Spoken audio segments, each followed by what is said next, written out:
Bonjour monsieur, bonjour chers camarades. Moi c'est l'étudiant Fulpoul, bienvenue en licence 3. Aujourd'hui je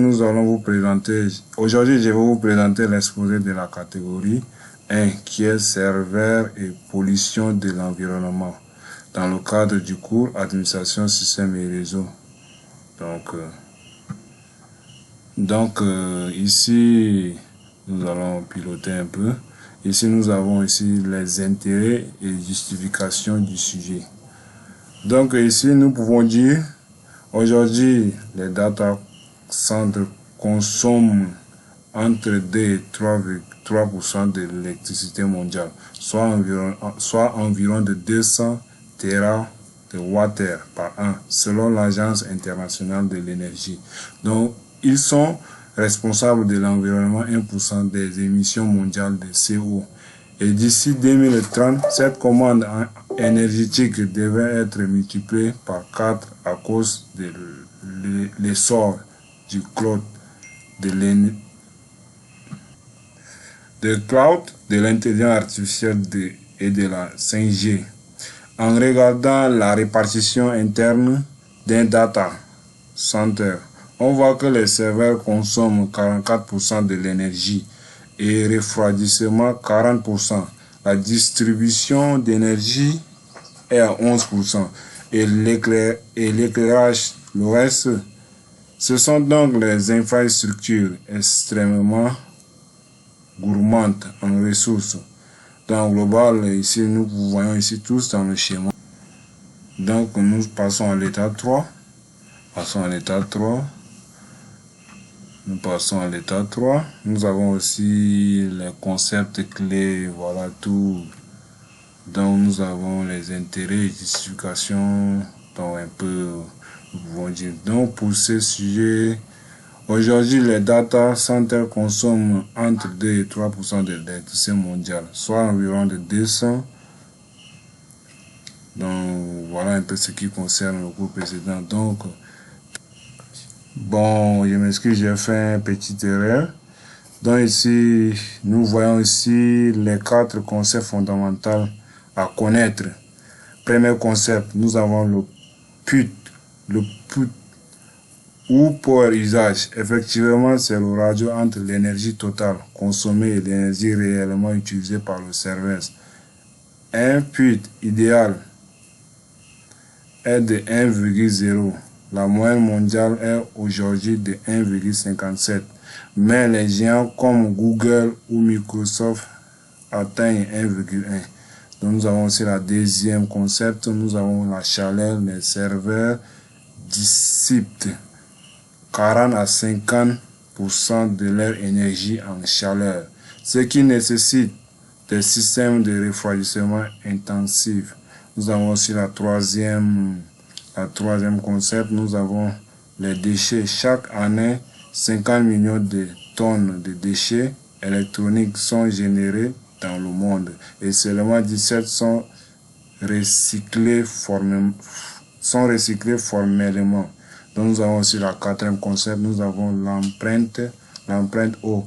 Un data center peut consommer jusqu'à 3,8 litres d'eau par kilowattheure. Pour ça, nous avons aussi le refroidissement évaporatif. Donc nous avons ici la quatrième impact en Afrique. Donc pour ça, nous devons nous poser la question, qu'en est-il de l'Afrique? Le continent contient une croissance rapide. On est passé de 60 data centers en 2018 à 190 en 2024. L'Afrique du Sud domine à 500 MW de capacité installée, suivi du Nigeria, du Kenya et de l'Égypte.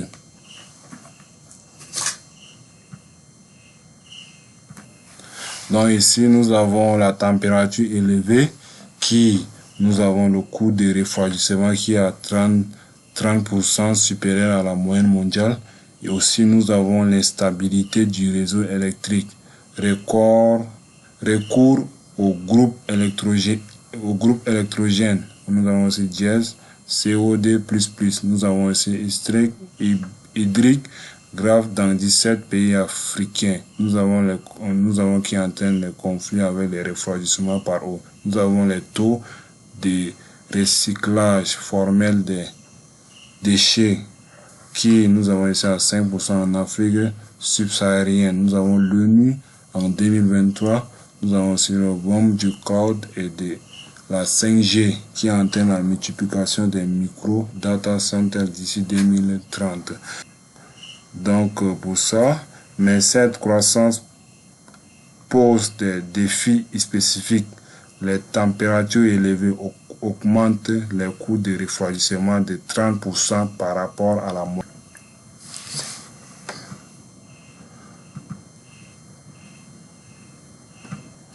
Donc nous avons la partie 5, nous avons les solutions envisagées et les leçons à retenir. Donc nous avons ici les grands data centers.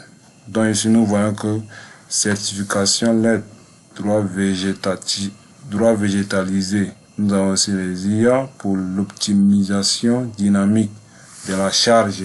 Nous avons entre parenthèses DeepMind qui entraîne 40% consommé et refroidissement. Nous avons aussi les énergies renouvelables. Nous avons PPAS, salaire éolien. En Afrique, potentiel solaire, nous avons ici qui entraîne 300 jours J par an. Exemple, nous avons Razio, en parenthèse, Waganda. Nous avons aussi l'Afrique Data Center. Nous avons les panneaux solaires, donc, etc. Nous avons aussi les économies circulaires. Nous avons ici les intentions durée de vie serveur. Nous avons entre parenthèses qui dure de 2 ans, égal ou moins de 30% d'empreinte carbone. Nous avons aussi les refabrications. Donc aux universités africaines, nous avons les filières locales de recyclage. Nous avons les refroidissements innovants. Nous avons liquid cooling, immersion cooling, freight cooling. Nous avons les nature, Microsoft Projet, aussi les NATIC. Nous avons les data centers sous-marins. Nous avons aussi x8 fiabilité. Donc en gros, ce que nous pouvons retenir sur ça, nous pouvons dire l'administration. Pour administrer un système ou un réseau, c'est aussi gérer son impact environnemental. Chaque choix technique a un coût écologique. Merci pour l'attention. Vous pouvez liker pour me donner la force.